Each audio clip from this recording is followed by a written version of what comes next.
Appreciate you taking time out of your evening to come and listen to what we have to say tonight.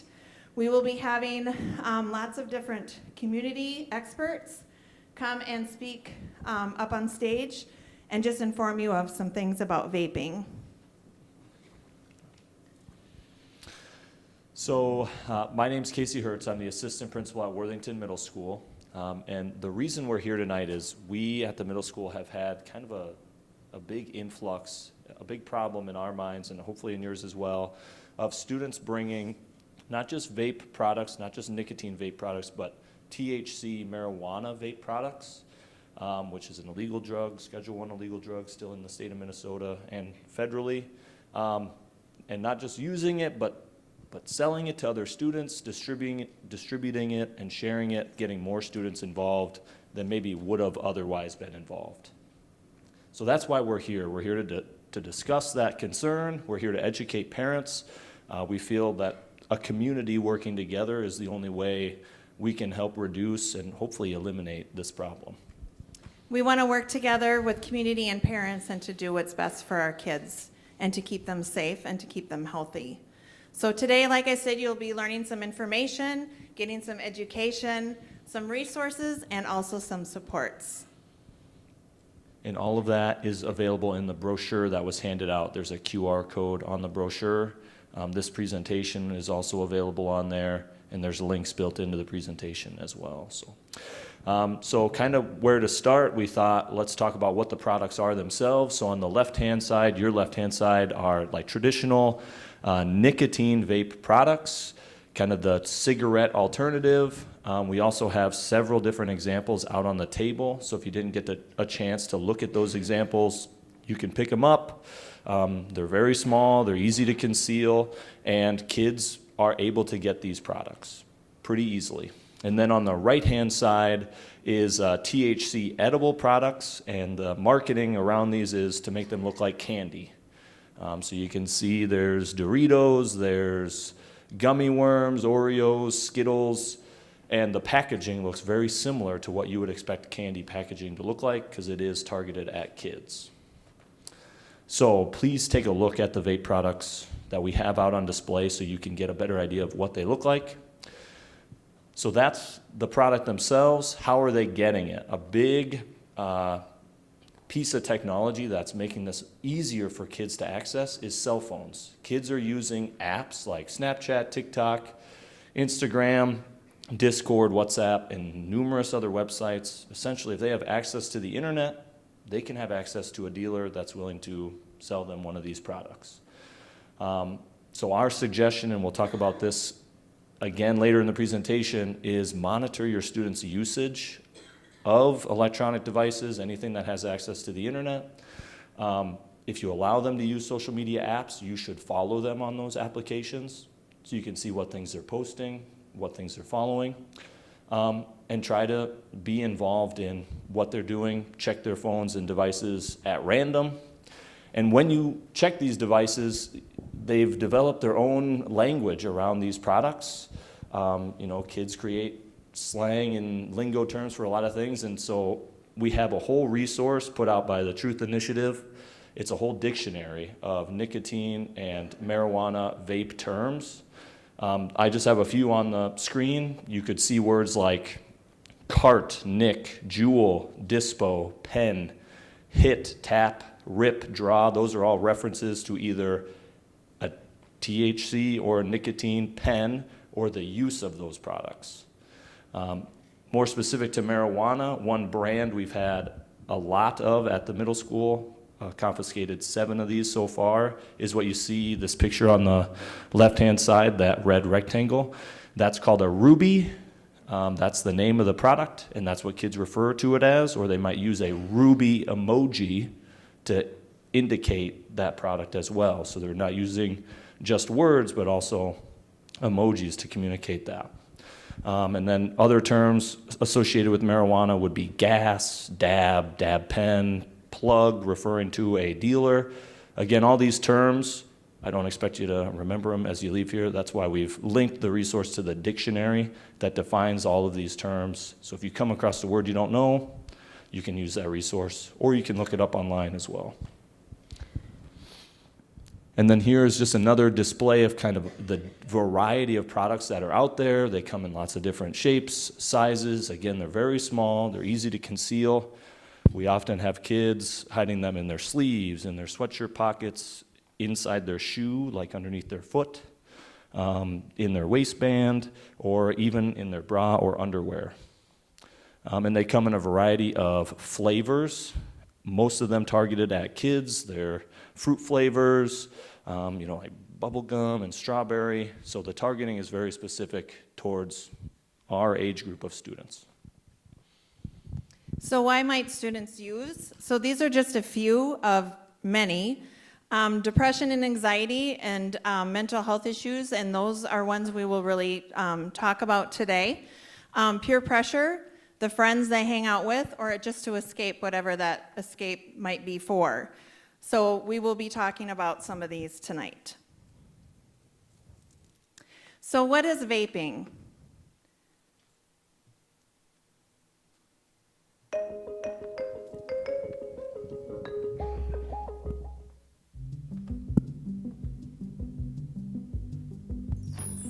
People have been smoking for at least 7,000 years, but it wasn't until the 1800s that cigarettes became the smoke of choice, after machines were developed to mass produce them. 200 years later, in 2003, the electronic cigarette was invented in China, and since then the use of e-cigarettes, also called vaping, has grown exponentially around the world. E-cigarettes are electronic devices that vaporize a flavored liquid.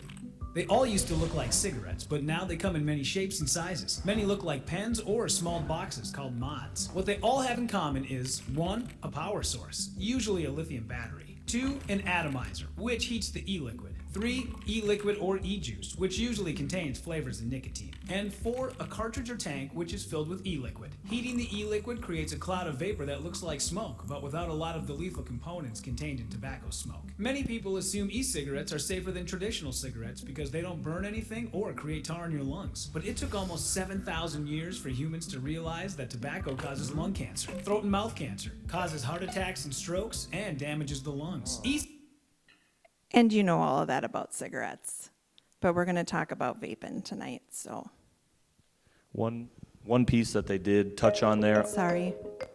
all vape products do have a power source, and our kids have even gotten these devices smaller where they're just using the cart with the liquid, and then they're using like modified charging cords that you would charge like a cell phone with. We've seen it where they strip the ends of the charge cord off to bare wire, and then they're actually using that plugged into an outlet to heat up the THC or the nicotine liquid in the pen.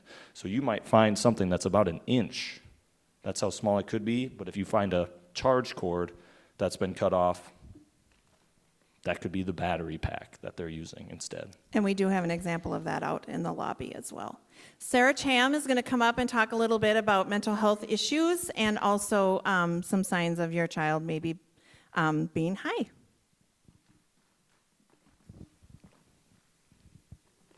Hello, my name is Sarah Cham. I am the opioid grant manager for Redwood and Lyon, Nobles, and Pipestone County. And I'm also a mental health rehabilitation worker. And there's a few signs and symptoms that you want to look out for in your child just to make sure that they are not using drugs. And a lot of the same signs and symptoms for mental health issues are the same as drug use. So some of those signs and symptoms are if your child is sad for more than 2 weeks, if you're noticing low energy, them having problems sleeping, they have major changes in their eating habits, they may be overeating or not eating enough. If you see them having frequent headaches or stomach aches, them complaining of just aches and pains in their bodies, they have changes in their school performance, maybe they're not doing as well in school as they usually are doing, or maybe they don't want to go to school. If you are hearing them talk about hurting themselves, that is also something that you really want to pay attention to. Or slitting their wrists, you may notice cuts on their wrists. That is another sign of mental health issues. If you notice them being irritable or frustrated very easily, not taking care of their hygiene, or even avoiding wanting to spend time with their friends and family, that is also signs of mental illness. Oh, that's okay. And then some of those signs of mental illness, like I said, are the same as signs of them being high. So if you notice their mood and their personality has changed, they're sad longer than usual, or they want to be alone and isolate. You notice that, again, they don't want to go to school, or they avoid eye contact with you. Usually they avoid eye contact with you because their eyes are red. They just finished smoking. You may notice their appearance. They have the smell of smoke on their clothes, or, like I said, red eyes. And you may even notice their physical health has changed, sudden weight gain or weight loss, and them being tired. I didn't mention this earlier in the morning session, but I wish I would have done that, but I'm going to mention this now. This is very personal to me. My brother, so a lot of these things I noticed when he was in high school. He was a senior at the time, 17 years old, and I noticed that he wasn't wanting to be around us very much. He was always hanging out with his friends, never wanting to be around us. His eyes were red. There were some times that we found the vape pens in the couches, in the cushions, and this was after. He wasn't always like this. He was a great student, and he was an awesome athlete. He was on his way to play college basketball. Amazing kid. And his senior year, he blew his knee out. He got an ACL tear. And after that, everything went downhill. That mental illness is real. It's real. And some people don't think it is, but it is.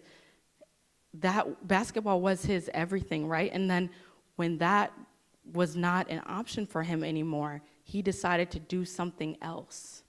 He started hanging out with the wrong crowd who was doing these things. And now he is in prison. My brother is in prison, and I'm not going to see him for another 17 years. So this is personal. It's so important that we pay attention to these signs and symptoms. This is something I wish I would have done. But now you guys, you have the understanding, you have the tools that maybe you can save somebody that you know from ever having to do this or go through this.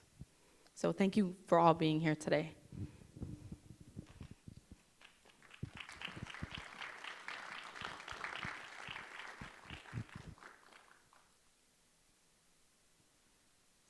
Sorry, I skipped one. I think I scared you a little bit, Michelle. Heather's going to come up and talk a little bit about the cognitive effects of marijuana on our teens.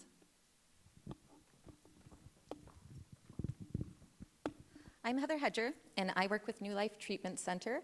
I do intensive outpatient treatment. We work in the jails, we work with drug court, we work with the community. And I was asked to come and speak to you guys about the cognitive effects that THC or marijuana will have on the adolescent brain, because a lot of times I hear that it's not as serious a chemical, but when your brain is developing and growing, it's always serious because it will interrupt those processes and it can change them permanently into adulthood. It's interesting to know that although teenagers are exceptionally robust and healthy, you know, that's when you're at the most resilient time of your life. This is also a time period when morbidity and mortality rates increase over 200%. And it is certainly not because there is a disease that only attacks teens. It comes down to emotional and behavioral impulses, because that's the part of the brain that is really, really developing. So during adolescence, the brain is exceptionally vulnerable to outside influences. And the parts of the brain that are primarily focused and developing are the ones that control all of the higher function. So impulse, determination of outcomes, connecting actions to consequences, and weighing the costs and benefits of their actions. During this time, if you were to expose the brain to cannabis or other substances, tonight we'll talk about THC, there are both short-term and long-term consequences, and a lot of those consequences, they can't be undone. They will carry them with them into adulthood. Short-term consequences include poor verbal IQ learning skills, so that means decreased comprehension when their teachers are speaking to them or someone's trying to relay a message, a longer time needed for response and poor memory and recall, deficits in inhibition, increased need for instant gratification and less consideration of the consequences, increased difficulty with attention and switching from one task to another, putting one thing down and then moving on to something else and going through with it, poor object recognition, increased anxiety, decreased ability to experience enjoyment without chemical use. Those dopamine sensors in the brain actually get used to having that huge dump of dopamine to where the normal things that would make them happy or the normal things that would give them enjoyment, they don't have the same effect. So again and again, they would need that chemical to make them feel good. Decreased interest and curiosity in new ideas, experiences, and objects. Long-term consequences include decreased IQ in adulthood. In fact, they did a study on adolescent males. Starting at age 12, they had chronic THC use. They continued with that, and on average, they were 10 IQ points lower than the normal, like, middle-aged male. And that's not something that can be undone. Poor short-term and working memory, difficulty learning through trial and error, poor reward processing, slower verbal learning skills, and reduced cognition. A lot of times what's happening inside, like, although we can't see the damage that's being done through these chemicals, it will come out and externalize in other ways. A lot of that comes out as conduct and oppositional disorders, anxiety, depression, suicidal ideation, learning difficulties, poor grades, dropping out of school, and truancy, juvenile offending, and difficulty adjusting to any kind of change.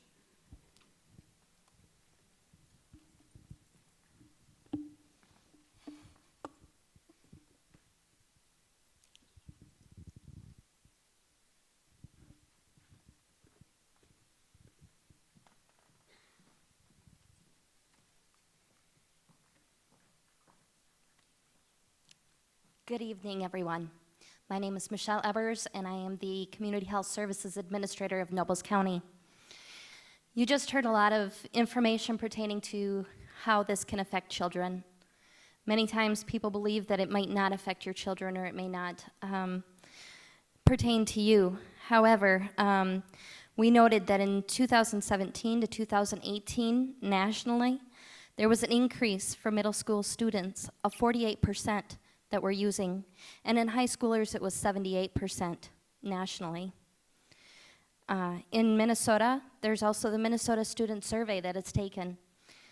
A lot of times students feel comfortable being honest on these surveys, providing accurate information. When this was completed, students who vaped in the past 30 days in Minnesota in grade 8 was 5.7% in 2016.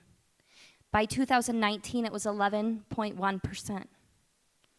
In grade 9, in 2016, it was 9.3%. But in 2019, that grew to 16.3%. And in 11th grade, in 2016, it was 17.1%. But by 2019, it was 26.4%, almost a quarter. So we have to acknowledge as well that not only is it nicotine that is being smoked in these e-cigarettes, but it's also THC and marijuana. And in 2017, of those people who were vaping, the amount of people who had tried marijuana or THC in a vape pen was 15.5%. However, by 2020, that had absolutely astronomically risen to 71.7%. And in high school, in 2017, the people who had tried marijuana or THC in a vape pen was 33.4%. But by 2020, that was 65.1%. Another startling fact, of those who are vaping, 14% do not know the person that they're purchasing the vape from. That's startling because if they don't know the person who is selling that vape, they don't know exactly what is in that vape and can be potentially very dangerous. There's two main ways to combat this. The first one you just took tonight. Thank you very much for everyone who's in attendance. It's getting education. It's understanding what's happening in our community with possibly our kids or our kids' friends. It's also taking that education and sharing it with others so that you can make others better informed. So thank you. And then secondly,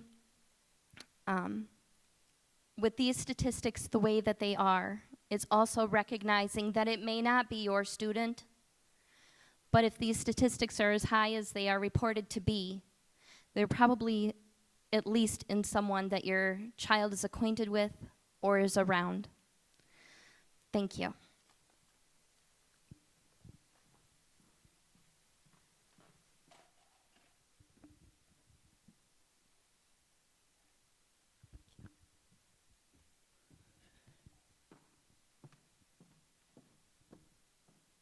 Hello, everybody. My name is Megan Minders, and I'm a physician assistant at the Sanford Family Medicine Clinic here in Worthington. And I am here to speak with you more on some of the harmful components of e-cigarettes. The first component that we will talk about is actually part of the e-cigarette device itself, and that is the battery. The battery is what heats up that liquid and forms it into that vapor that users inhale and exhale. And this battery is dangerous as it can increase in temperature and cause burns, fires, or even explosions in users' face, which has happened and is very dangerous. The next three components that are harmful in e-cigarettes are all liquid components, and these are the nicotine, the cannabinoids, otherwise known as THC, and the vitamin E acetate oil. And we will go further in depth in each of these ingredients here in the next slides. So this slide shows a picture of two different chest x-rays. This kind of shows the harmful effects of the vitamin E acetate oil in e-cigarettes. The CDC started researching people who were coming in and being treated with lung injuries from vaping, and they started to see and note that there was vitamin E acetate oil in a lot of these patients' lungs. And vitamin E acetate oil is safe when used topically or taken orally, but the safety effects of it being inhaled is still unknown, but proven to be pretty harmful, as it can lead to a condition called lipoid pneumonia, which is inflammation in our lungs due to inhaling fats or oils. And we see that represented here in this chest x-ray. On the left one, you see it's really hazy. You can't really see the borders really clear like you can on the right. And that heart, the borders of the heart are even hard to see on that left one, which is representing a case of a patient with lipoid pneumonia due to vaping. The next ingredient we're going to touch on is that nicotine. This is the most common ingredient found in e-cigarettes and can be very harmful on the adolescent brain, which is still developing until age 25. It can cause many serious mental health effects, which was kind of touched on earlier with that difficulty with attention, causing increased depression and anxiety. This releases that hormone or chemical in our brain called dopamine that makes people feel good, gives them pleasure. But with in continued use, people build up a tolerance, and then they have to continue to use more and more, vape more and more, and have to consume more nicotine to feel that pleasure and feel good. So this leads to increased usage and increased risk of addiction. Adolescents can smoke one vape pod in a day, and one vape pod equals one package of cigarettes. And so that's 20 milligrams of nicotine, which is obviously very serious and quite a bit to be consuming. Nicotine can also increase your heart rate and can increase your blood pressure, which leads to increased risk of heart attack and stroke.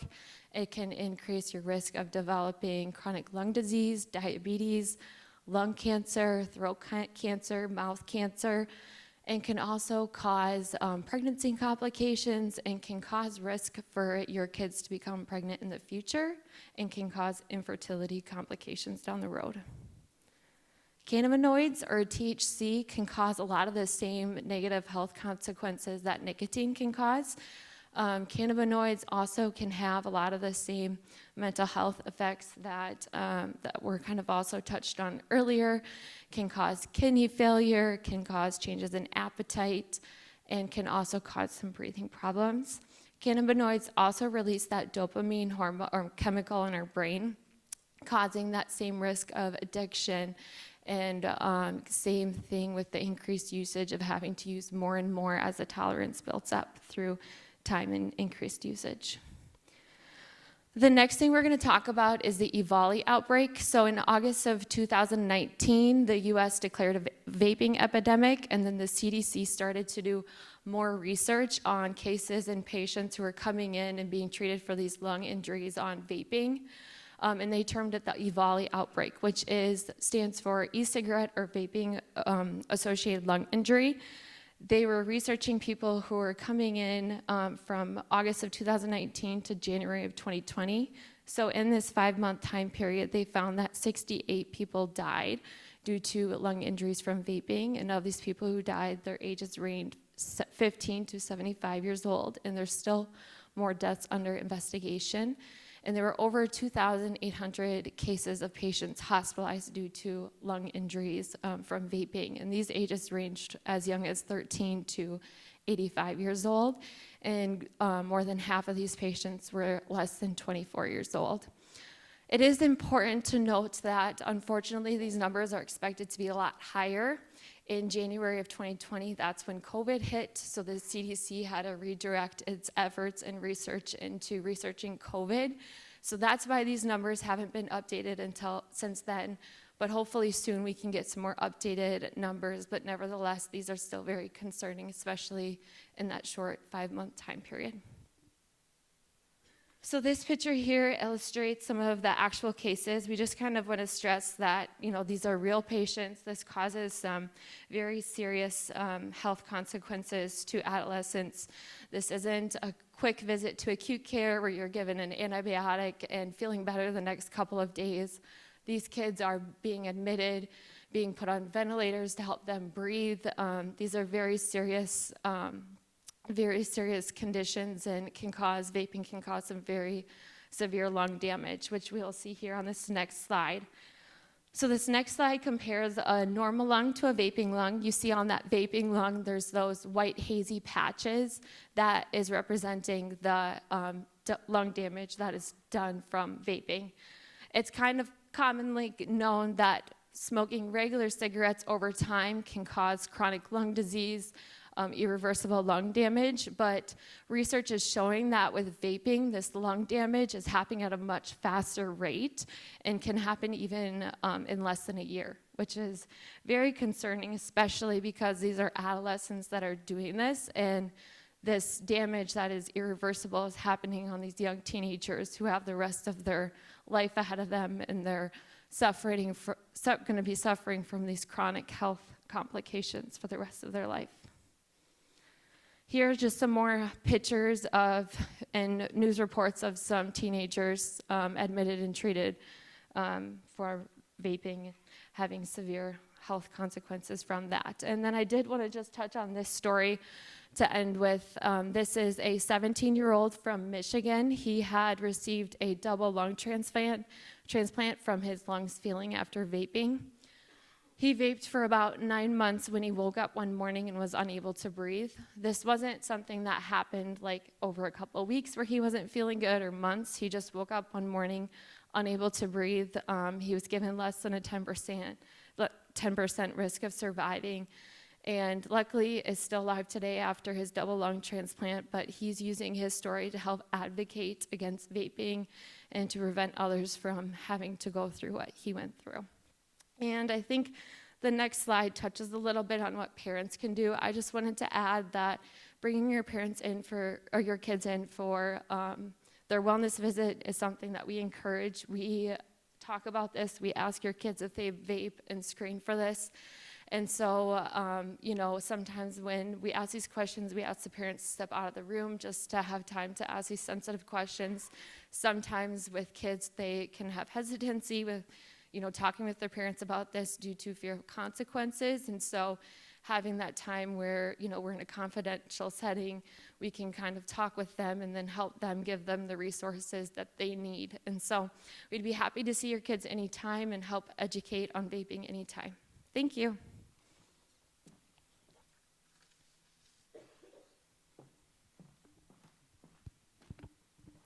Good evening. My name is Carrie Adams, and I'm one of the counselors at the middle school. And tonight we've heard a lot of really heartbreaking information, really difficult things related to our kids. And I say our kids because I truly do believe that it takes all of us to raise healthy and happy students and kids. So I want to kind of turn the tables a little bit and talk just briefly about, so now what can parents do? You've heard the harmful effects of vaping, but there are some key things that we can all do to help prevent our kids getting into searching out or looking for vapes. And one of the key pieces that isn't actually on the slide is simply having those conversations with your kids. Sometimes it can be very difficult to have those conversations, but it is very important that we are talking openly and honestly with kids about what is happening with them. So for example, one of the things that you could do is go home tonight and say, hey, I went to this presentation and they were talking about vaping. What do you know? What are you aware of that's going on? So engaging your kids in conversations is always really important. Another thing that we think is very important is to have your son or daughter involved in healthy, positive activities. The YMCA here in Worthington offers a ton of opportunities for kids to get involved in many different things, not just sports related. There's also, if you're a member of a faith community, being involved in those church activities is important. Certainly the school activities, we have sports, we have lots of clubs and organizations that we offer for students. And so we really encourage you to kind of encourage your child to participate in things. It's not only helpful for them as they're growing up to be active and involved in things, but it also will help them connect to other caring adults. Those youth leaders, people of your church or community events that are sponsoring or putting on activities, those are all positive adults to connect your children to. Again, it takes all of us working together, including those other positive adults. I know it's been touched on before, but we cannot stress enough how important it is to be monitoring your child's online activities, anything related to their cell phones. When I'm talking with parents, sometimes I have to tell them it is okay to check their cell phone. I'm sure you pay the bill. So technically it's your phone. You have every right to be able to monitor what is happening on that phone. Check those accounts. I know as parents, sometimes we're maybe not as tech savvy and not comfortable having a TikTok account so we can monitor what our kids are doing, but it is really crucial and important. So many people have access to our kids through those online devices and social media networks that we have to do what we can to protect all of our kids. And the last thing here is know who your kids are friends with. Get to know their parents. When I'm talking with parents, I also stress, remember those online friends that your kids are connecting with. You need to know who they are as well.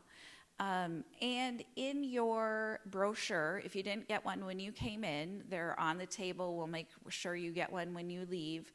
There are parent resources in there. There are also kind of some tips on how to start these conversations with your kids.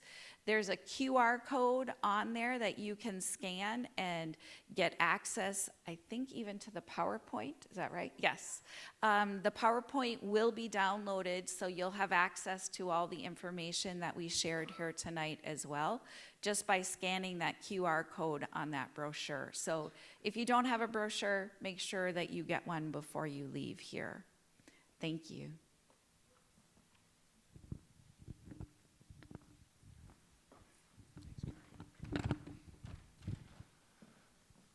All right, again, I'm Casey Hertz. I'm the assistant principal at the middle school, and a lot of the next couple pieces on this slide, our school response falls on me.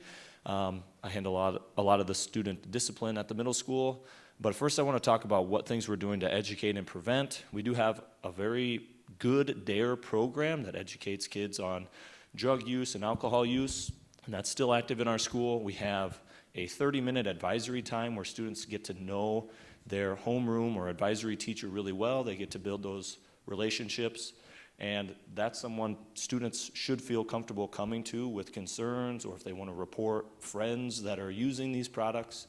That's why we have that program as a contact for students. Our health class covers the physiological effects of the vaping products. It covers the health effects of lots of different drugs and alcohol use. And we're hoping to start an anonymous tip line. One thing we're running into, students are afraid of reporting incidences, so we want to create an anonymous tip line, similar to what the Worthington Nobles County Police Department does, where you can submit a tip and it has no connection to your identity, so we don't even know who's making the tip, but then at least we know maybe who has the product or who's selling the product.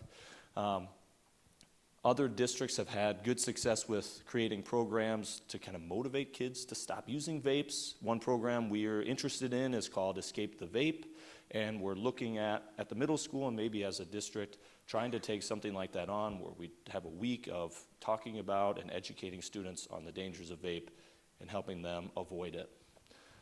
But when students do come to school with vape products, there are consequences. The first I'll talk about is the Minnesota High School League suspension. The first offense, students are suspended for 2 games or 2 weeks, whichever is longer, and that continues to increase each offense that they have. So students potentially could lose the opportunity to participate in sports and school activities. Discipline-wise, there are suspensions that are given for kids who are using or distributing nicotine vape products at school. And then the marijuana products, the THC products, the district has gone as far as expulsion in a lot of those cases. And Tony's going to talk about kind of what the middle school is trying to do differently. Yep. And just to let you know as well, the tip line from the Nobles County Police Department, we do have that anonymous tip line brochure out on the table as well. And in the PowerPoint, there's different links in there, and you can click on those when those are downloaded into that parent resource folder that you can click on for those dictionaries and that kind of thing too. But if you have any questions, you just need to let us know. But I do want to let you know about our middle school pilot program that we started. As we mentioned earlier, we had 7 students, or 7 THC vapes that we confiscated. And what we're trying right now is called a RPR room, or a restorative practice room. And what that is it's just a room where instead of being expelled, because we feel like when kids are expelled, they're just thrown back out into the community to do what they've been doing. And we're not helping them, and we're not giving them support, and we're not giving them resources. And so we want to be able to do that and give them that second chance. And so what we've been doing is they go into this restorative practice room, and they have a licensed teacher in there, and they are supervised the whole time they're there.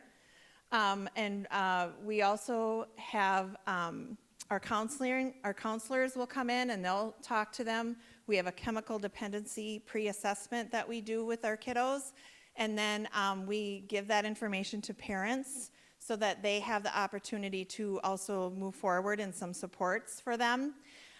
We do some small group counseling and other community resources. We've had a class come in called Choices 101, and we're still looking at other things that we can do to support these kids so we can get them the help that they need, so that they can be successful and not get to the second offense, because we feel like by the time they have that second offense, it's probably going to be expulsion. We feel we've given them that second chance, and we just don't want it in our schools. So that's why we're doing it this way. So, and if you guys have questions on that, we will all be out here when we're done with this presentation. So if you have any questions on anything, please feel free to stay and talk to us out in the lobby. Do you have anything to add? Okay. And we talked about that a little bit. But we want to thank everybody who was able to help. What we did when all of this started is Mr. Hertz and I got a group of people together, and we've been meeting several times to put this together, because we felt like it was really important that we all come together and work together for the health and safety of our kids. And we all know it takes a village to raise a child, and so we need your help in this, as we can't do this alone at the school. So thank you so much for being here. Thank you to all our presenters that were willing to come up and talk, and thank you. The presentation that we've just completed here has been recorded, and it will be posted. It'll be available online. So if you know people who wanted to come but weren't able to, please encourage them to seek out that video so they can watch it on their own time as well. And we're hoping to get those links out too as well after we're done. So thank Thank you you for so much, coming. everybody.